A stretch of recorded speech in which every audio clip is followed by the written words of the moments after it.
V današnji avtomobilnosti na izboru gospodarskega vozila leta primerjamo elektromobilnost za osebne potrebe in gospodarsko rabo. Testiramo vročo hibridno Corollo in 2 Forda za aktivne. Spoznamo pametne gume, rekord v prodaji elektroavtov, ocenimo vožnjo deskarja Žana Koširja in se zaletimo z avtodomom. Pozdravljeni v avtomobilnosti. Nadaljujemo z elektrifikacijo voznega parka, vendar tokrat drugačnega. Ja, da ne boste mislili, da bomo govorila o klopeh, na katerih lahko polnite mobilni telefon in so opremljene s sončnimi celicami. Ne, začnimo pri avtomobilih. Tukaj je šla elektrifikacija relativno okej, lahko. Ni še čisto popolnoma, ampak smo imeli tiste early adopterje, tiste, ki so vedno radi prvi pri vseh tehnoloških stvareh in se tega vedno veselijo, kaj novega pride, pa seveda tisti, ki so začeli računati, koliko se mi splača zastonj parking v centru mesta in pa polnjenje na takrat še zastonjskih polnilnih postajah. Pri gospodarskih vozilih pa je zgodba popolnoma drugačna. Tam ni tako zelo pomembno, da imaš prvi igrač v mestu. Bistveno več šteje finančna konstrukcija. In pri tej elektrifikacija še ni najbolj zanimiva. Ja, zaradi tega, ker nikoli za svoje delavce ne poskrbiš tako dobro kot zase. In gospodarska vozila so prvenstveno namenjena delavcem. Bi bilo pa dobro, če bi država, lokalne oblasti tudi pripravile kakšen korenček ali palico.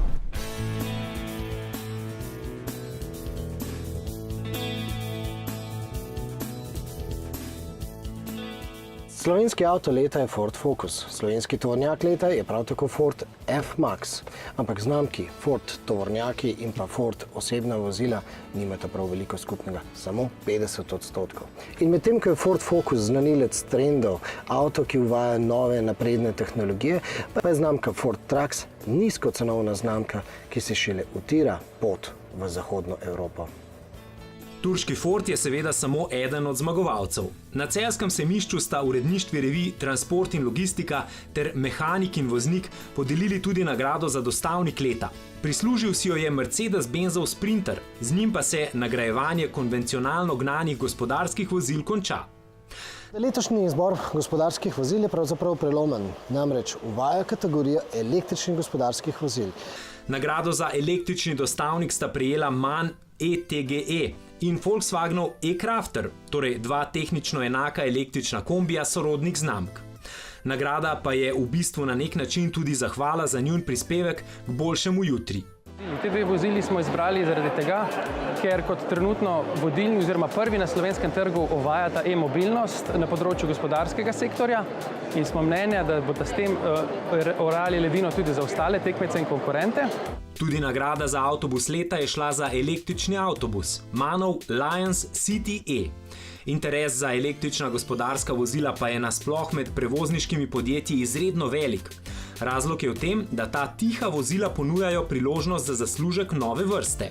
Gre za to možnost dostave v nočnem času, v mestih, v ožjih mestnih središčih, so v okolju in tudi človeku kot uporabniku in prebivalcem mest veliko bolj prijazna. Vemo, da je oskrba velikih mest že močno omejena, otežena, ker dostave po noči niso dovoljene zaradi hrupa.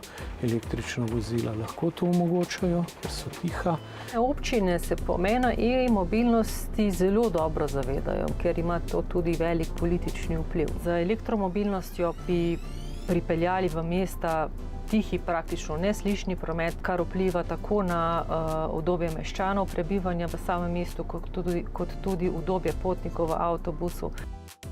Potrebo po čistejšem prevozu močno povečujejo tudi številna velika trgovska podjetja. Imamo, prevoznike, ki vozijo praktično za podjetja, ki ne tolerirajo CO2 izpustov, so nevtralne družbe in tudi od svojih dobaviteljev, kamor spadajo tudi prevozniki, pričakujejo, da bodo njihovi filozofiji sledili. Toda eno so zahteve, potrebe in želje, drugo pa tehnične zmožnosti. Če govorimo o širših mestnih središčih, ki v bistvu danes pomeni, če gledamo Ljubljano, Ljubljana center, Grosuplje in Vrhnika, so to še razdalje, ki so za trenutno razvito elektrotehnologijo še malo težje dosegljive. A vprašanje je več kot konkretnih odgovorov. Še zlasti zato, ker pri transportu ne gre zgolj za vprašanje individualne odločitve za čistejše okolje. Ta dejavnost je izkoristila pri premikanju ljudi in stvari vse rezerve. Pričakovati od prevoznih firm, da bodo prevzele nase breme višjega stroška nabave električnih vozil za premikanje blaga in dobrobit vseh je iluzorno. Nižja cena proizvoda bo možna, ko bo vozilo, ki bo električno, prinašalo podjetju, ki se ukvarja s transportom in prevozom blaga, dobiček.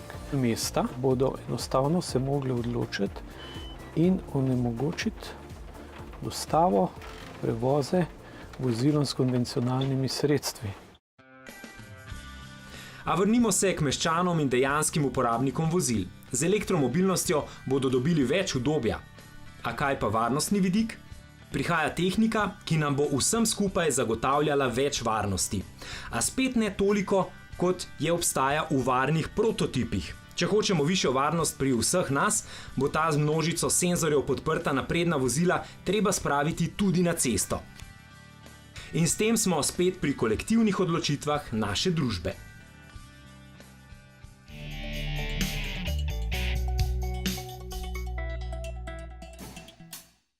To ni samo nova Corolla. To je nova Toyota. Nova zgodba, nova generacija za nove generacije. A kaj je v resnici novega? No, najlažje je to doumeti tako, da v avto sedeš. Sedeš in vključiš program Sport. Ležerna mestna vožnja še ne pove nič novega. A takoj, ko se bo cesta spraznila in bodo ovinki slovensko dinamični, takrat boste odločno pritisnili na stopalko za pospeševanje in doumeli boste. Hibrid bo pospešil silovito, zvezno, predvsem pa takoj, brez minimalnega obotavljanja. Hitreje, kot bi to storili klasični avti, ki bi za iste občutke izvedli tako imenovani kickdown. Hibrid se sploh izkaže v dinamično odpeljanih zaprtih slovenskih ovinkih, kjer rabiš moč v najnižjem območju. Konvencionalni avti pač v tem pogledu zahtevajo več dela. Novo pa je, da Corolla med pospeševanjem celo zapoje. Mi bi si sicer želeli, da bi s še odločnejšim krešendom, a vseeno je nauk zgodbe, da te ta hibrid nove dobe za razliko od dosedanjih Priusov ne nadere v stilu človek, umiri se, voziš eko avto. In to je tisto, kar je novo pri Toyoti. Japonci so se sprostili, nič več niso eko zagrenjeni. Avto sicer še ni športnik po duši. Športni karakter je pač pogojen s še kakšnim drugim parametrom. A je lepo vedeti, da si s Corollo lahko kdaj pa kdaj privoščiš kak kilometer ali dva za dušo, brez slabe vesti. Kajti ta živahno rdeča Corolla ni izgubila svojih hibridnih prednosti. Celo ob pogostem izkoriščanju 180 konjičkov bo novi hibrid za 100 km zadovoljen s 5,5 litri. Seveda gre lahko še precej varčneje. Vožnja bo ob tem nadvse lahkotna, udobna, nezahtevna, a podatek se nam zdi še posebej impresiven, ker primerljivi avti po naših izkušnjah v dinamičnem voznem režimu porabijo vsaj še kak poldrugi liter več. In ja, na voljo imate tudi klasično zeleno Corollo s šibkejšim Priusovim hibridom, a menimo, da prav močnejša ponuja odlično kombinacijo obeh značajev in jo zato posebej priporočamo. Za konec pa samo še to. Seveda vas razumemo, da vas je takšna seksi rdeče-črna Corolla zapeljala, a če vam je slučajno prostor v prtljažniku in na zadnji klopi pomemben, ne preslišite naše ocene, da so konkurenčne evropske kombi limuzine bolj prostorne. Ta hendikep lahko nadoknadite z izbiro karavanske variante. Evropejci to možnost namreč imamo. V nadaljevanju oddaje na simulatorju vožnje ocenimo vozniške veščine deskarja Žana Koširja. Predstavimo vam zadnje teste Euro NCAP-a ter v raziskovalne namene razbijemo avtodom. Spoznamo, kaj je pametnega na gumah na orjaških 30-palčnih platiščih in testiramo 2 aktivna Forda.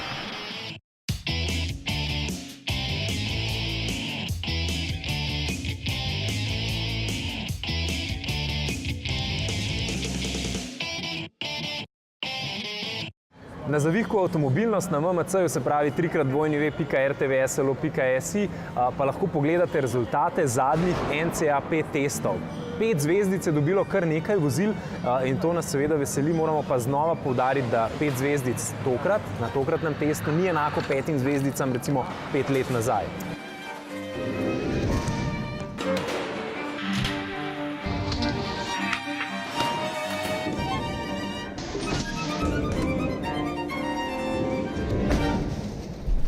Pokažemo pa še drugačen trg, trg avtodoma. Tokrat so ta preizkus naredili v švedskem laboratoriju za prometno varnost. Zelo zanimiva destinacija za veliko Slovencev, da se odpravijo recimo z avtodomom na Nordkap. 3 stvari praviloma, še posebej tisti, ki avtodome najemajo, pozabijo. Preobremenitev. Leteča džezva, ki ste jo pozabili na kuhalni plošči. Recimo. Izbira primerne poti, še posebej, če avtodom le redko najemate. Recimo gorski prelazi, ozke ceste so zelo problematične, še posebej pri spustih. Preobremenjeni avtodomi se pogosto preobremenijo tudi na zavorah pri spustih. In tretja, ne izbirajte se pri dolgih poteh, pogosto pride do trkov zaradi preutrujenosti voznika, ki vozi že več kot 12 ur. Zato pride do tega.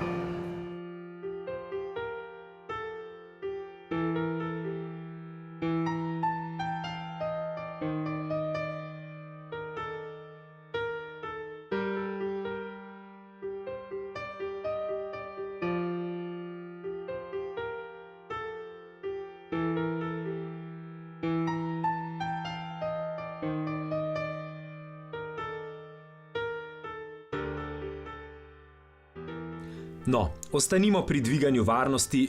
Pri Mercedes-Benzu so pokazali najnovejši Experimental Safety Vehicle. Od leta 1971 so jih razvili že več kot 30. Tokrat gre za popolnoma avtonomen avtomobil, pri katerem USB vtičnice oddajajo svojo energijo samo, če so pasovi pripeti. Poleg tega vozilo povečuje varnost otrok s preventivnim zategovanjem pasov otroških sedežev ter sproženjem stranskih varnostnih elementov že pred dejanskim trkom. Sistem Active Brake Assist zaznava tudi pešce in kolesarje za vogalom. Tu pa so še zasloni, s katerimi mimoidočim letošnji Mercedes ESF sporoča o svojih namerah ter opozarja na morebitno nevarnost. Piko na i pa predstavlja robot, ki se v primeru prometne nesreče zapelje iz vozila in postavi varnostni trikotnik. Nissan obljublja, da bo druga generacija sistema ProPilot omogočala tudi vožnjo brez držanja volanskega obroča. Ob tem naj spomnimo, da je prav ta sporna funkcija pred kratkim vzela življenje že 4. voznika Tesle. No, povsem avtonomno, a v kontroliranih okoljih pa naj bi svoje delo opravljali Renaulti EasyPod. Služili naj bi na letališčih, parkiriščih, trgovskih središčih, skratka na vnaprej določenih in mapiranih trasah. Idejo je Renault pokazal v Parizu na salonu Vivatech, ki postaja nekakšen festival start-upovskih idej, tam pa je nastopal tudi Citroën. In the world today, the technologies that we have coming to the car industry are not just technologies we integrate in the car, but they're really part of the future concept. It's not only a car that we're showing, it's something much more conceptual and something that will change the car industry in the future because of those technologies that those brands make available for us. No, Francozi so v tem računalniškem okolju predstavili idejo samovozečega avta z velikanskimi gumami. We wanted to have big tires, we wanted to have the car high on the road, and we wanted to have big comfort. Now, those things don't always work together, and we also wanted to make sure that our independent suspensions were totally integrated with the wheel and the tire. So Goodyear has helped us to develop this tire. Sodelovanje avtomobilistov in gumarjev ni nekaj novega, a po novem gume zdaj postajajo celo pametne. Zdi se kot narobe svet, a v ozadju so povsem praktične koristi. By putting a sensor in a tire, we're able to monitor things like the pressure. So by knowing the pressure in the tire, we can give advice as to does that tire need some service in order to have it in its optimized inflation state. The second thing is temperature. By monitoring the temperature, we could actually anticipate if you're going to have some kind of a durability event. So if the tire is leaking air, we could actually detect that as well through the increase in temperature. So we could actually predict you're going to have a durability event before that vehicle goes down. In kako lahko analogno stvar, ki drsa po asfaltu, digitaliziramo? About the size of a large coin after the tire's been cured, to actually attach then a rubber pocket, and then the sensor is put into that rubber pocket inside of the tire. Samo letenje pa tokrat predstavlja Google v Helsinkih na primeru dostave malice z brezpilotniki. Porcije lazanje, mesnih kroglic, solate in sendvičev lahko skupaj tehtajo največ 0,5 kg, ta malica pa lahko odpotuje do 20 km stran. Pa še eno hitro imamo. Na sloviti severni zanki dirkališča Nürburgring je padel nov rekord. Tokrat Renault z Meganom RS Trophy R z 20,6 km dolgim krogom je opravil v 7 minutah in 40 sekundah ter tako lovoriko v razredu serijskih avtomobilov s pogonom na sprednji kolesi spet pripeljal domov. Na domače ceste je zapeljalo nekaj novincev. Mercedes-Benz je pripeljal CLA, mikaven 4-vratni kupe, ki je lahko opremljen tudi z izredno čistim dizlom. Spoznali pa smo tudi novo generacijo orjaka. Pri Gelo-Eju gre za dejstvo, da je kot pionir tega športno-terenskega razreda v določeni prednosti pred ostalimi vozili tega razreda. In v 4. generaciji, ki jo predstavljamo letos, je vozilo zraslo, s tem omogočilo tudi opcijsko 3. vrsto sedežev v samem avtu, medtem ko je prvi avto v svojem razredu, katerega količnik zračnega upora je padel pod 0,3, ima ga namreč 0,29.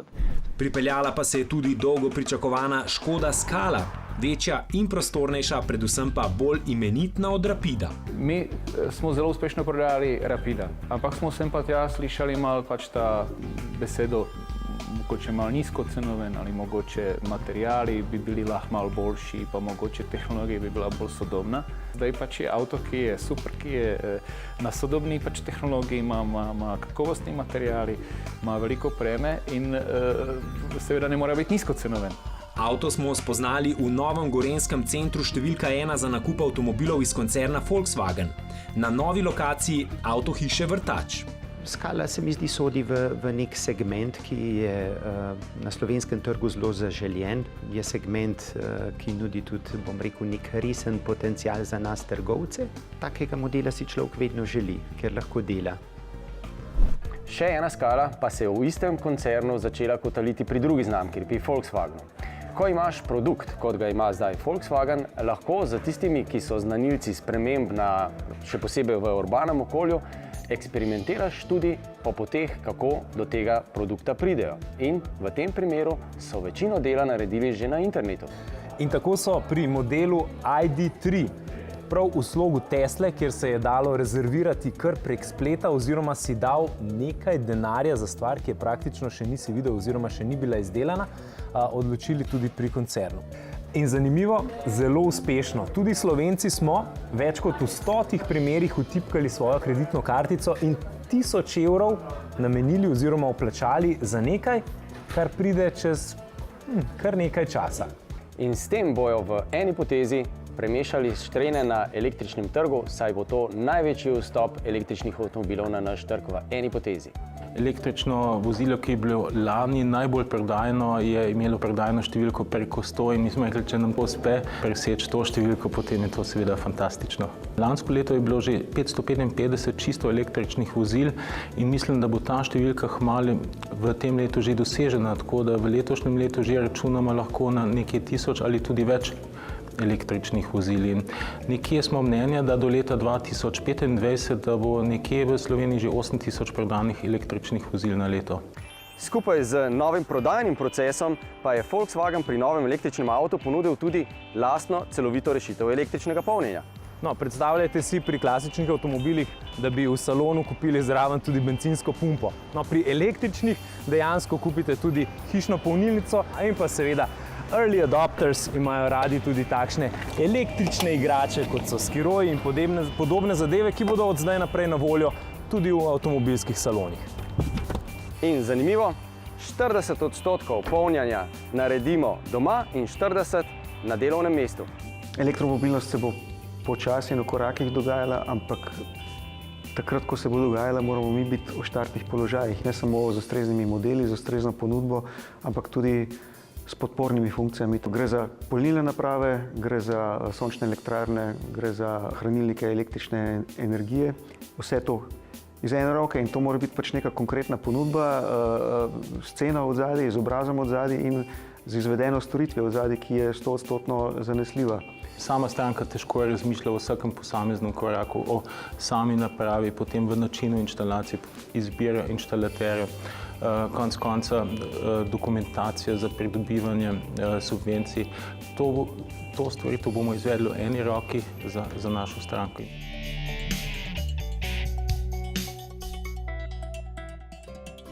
Ponavadi pišemo, da so tovrstni avti samo našminkani. Torej, ustnice so takšne kot prej. Uhani so črni, plastični, puder se lesketa, a zelo zadržano. Skratka, za oba Fordova Activa lahko rečemo, da sta naličena, ampak poslovno neopadljivo, nikakor ne kričeče. Ocenjujemo, da je to primerna pot za znamko, ki prihaja iz resnobnih nemških krajev. A res bi bilo nekaj hudo narobe, če bi bila poanta samo v teh drobnih oblikovalskih detajlih. In res ni, so pa ključne prednosti Activov vendarle v detajlih. Izjemno pomembnih detajlih. No, Activa sta namenjena vsem, ki vas prostočasne aktivnosti redno vlečejo mal na zrak, če se izrazimo v stilu naših youtuberskih kolegov. In predvidevamo, da vi, outdoor uživači, v resnici ne rabite terenskega avta, čez drn in strm greste tako ali tako peš ali s kolesom. V slabih razmerah pa tudi ne izzivate nesreče. Vse svoje poti bi torej lahko opravili s takšnim klasičnim cestnim avtom.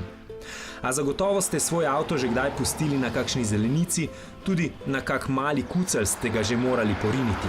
Verjamemo, da od svojega avta pričakujete kvečemu, da ne bo škripal in cvilil, ko se boste peljali po luknastem makadamu in da bo vzmetenje zdržalo udarec v kakšno spregledano globoko luknjo. Predvsem pa, da kamenčki izpod koles ne bodo česa poškodovali. A ja, pa tudi to, da ne bo treba za vsako figo popravljati tistih drobnih poškodb na laku. Ovinek skozi pralnico mora biti dovolj, da bo avto spet lep in čist. No, Fiesta in Focus Active vas bosta v prvi vrsti res osvojila s svojimi osnovnimi značilnostmi, torej z vrhunskimi dinamičnimi voznimi lastnostmi. V tem resnično blestita v primerjavi s svojimi tekmeci, a lahko ocenimo, da sta tudi z izletniškimi očmi več kot dovolj kompetentna. Še posebej Focus, ki čeprav zgolj s prednjim pogonom zmore tudi nekaj kvazi terenskih podvigov. Namreč izbirnik voznega režima ponuja tudi program, ki motor ves čas umetno ohranja v območju z več navora. Na našem testu je tako s presenetljivo lahkoto opravil s klanci, s katerimi sicer soočamo le terence. In ko smo ga spuščali po blatu, je ubogal, ni zbezljal po svoje. In to v praksi šteje največ. No, nečesa pa vendarle nismo preizkusili. Sončne kreme nismo razmazali po volanskem obroču in sedežev nismo popackali s kakšnim paradižnikom iz sendviča. Tudi jogurt se nam ni polil po armaturki. Inženirjem verjamemo, da je Activa enostavno očistiti. Danes oddajo snemamo v Kranju in to v družbi simulatorja, ki bo v prihodnjih tednih krožil po Sloveniji. In to zato, da skupaj z vami preverjamo, kako hitro lahko kakšna situacija iz prometa, vsaj na simulatorju, naredi pravo zgago za volanom in dobro je preveriti tukaj, ne pa v realnosti. Testiramo pravzaprav, kakšni vozniki smo Slovenci. Tu želimo ljudem pokazati, kaj vse jih lahko čaka na cesti in kakšni motilci so lahko tudi mobilni telefon, morebitni pogovor s sopotnikom in tako naprej. Vsakega posameznika spremlja tudi inštruktor varne vožnje, ki mu poda oceno, kako je vozil in mu v bistvu poda tudi nasvete, na kaj naj bo pozoren pa v realnem okolju. Turnejo mobilnosti pa je obiskal tudi deskar na snegu Žan Košir. Žan. Ja, taj dal žmigat. Taj dal žmigat, ne zaupimo. Ja, se je tole, zaupam še sepne zdajle. Vsak dan nimamo enakega dneva, vsak dan se ne ostanemo lih z desno nogo, pa še na cesti nismo sami. To pomeni bolj zato, ker se bojim ostalih voznikov. Ves čas seveda opazujem, kaj se dogaja okoli mene. Tako da se imam za dokaj pazljivega voznika. A si se kaj spremenil, ko si postal fotor? Ja, najbolj zanimivo je bilo to, zadnjič enkrat smo šli z vozičkom po pločniku čez vas, pa se je eden mogoče peljal 70, pa jaz gledam, kaj pa temu ni jasen, kakšni divjaki je, ne? Pa meni punce, se ti bil isti. Kaj pa telefon? Ti uspe ga dati v nek predalček in pustiti med vožnjo pri miru? Mislim, največji plus je, da ima pač moj avto vso to tehnologijo, da se pač telefon takoj poveča. Jaz bil tudi tam, da imam nekako se javljam pač na gumbe na volanu, ampak sem veliko na cesti in večinoma se vozim tudi, ne vem, na sestanke, sem zmenjen z ljudmi in če se ne bi oglasil vmes, bi se mogel ves čas ustavljati. No. Zelo veseli pa smo, da smo del te preventivno-raziskovalne akcije tudi mi in da zopet sodelujemo z vami.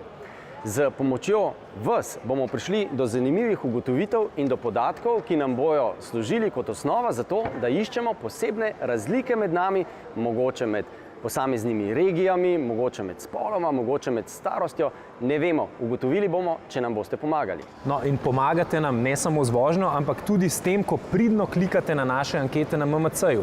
Tokrat na rtvslo.si postavljamo anketo, ki je, samorefleksija je pomembna v vseh segmentih življenja, tudi na cesti, in vas sprašujemo preprosto vprašanje.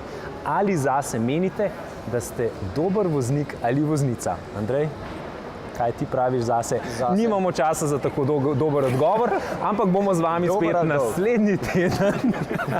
Vmes pa klikajte na rtvslo.si, poglejte na Facebook, Instagram ali pa seveda na YouTube kanal Avtomobilnost.